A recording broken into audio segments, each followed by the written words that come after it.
Correction de l'exercice 1, page 60. Donc, nous allons construire donc, le symétrique de chacun des points B, H et M par rapport au point N. Donc, il va s'agir d'une symétrie centrale. Pour cela, on va commencer par le symétrique de B par rapport à N. Il suffit de prendre sa règle et de tracer la demi-droite d'origine B qui passe par N, de bien prolonger. Voilà, donc c'est ce qui est fait là. On trace la demi-droite d'origine B qui passe par N. Ensuite, on prend son compas. Et à l'aide du compas, on prend pour écartement la distance entre le point N et le point B.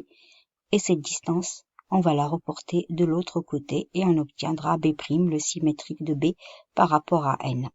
On va continuer la construction.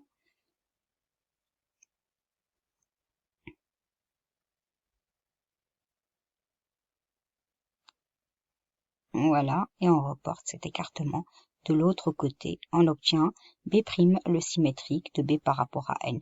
Bien évidemment, ici, il n'y a pas eu les codes. C'est fait enfin, c'est pour une question pratique. J'ai pas mis les codes. On voit pas les codes, mais dans la correction sur papier que je vous ai envoyé, il y a bien les codes. Donc, il faut un code pour dire que N est égal à N B'. Et pour les autres points, on procède de la même manière. Symétrique de H, la demi-droite d'origine H qui passe par N.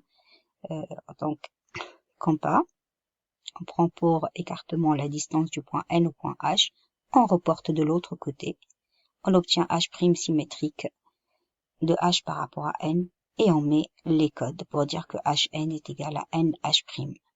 Dernier point, le symétrique de M par rapport à N, même méthode, donc je laisse faire.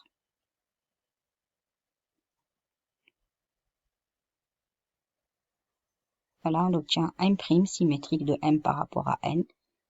Et on utilise surtout les codes. Sinon, ça ne veut pas dire que c'est asymétrique. C'est symétrique.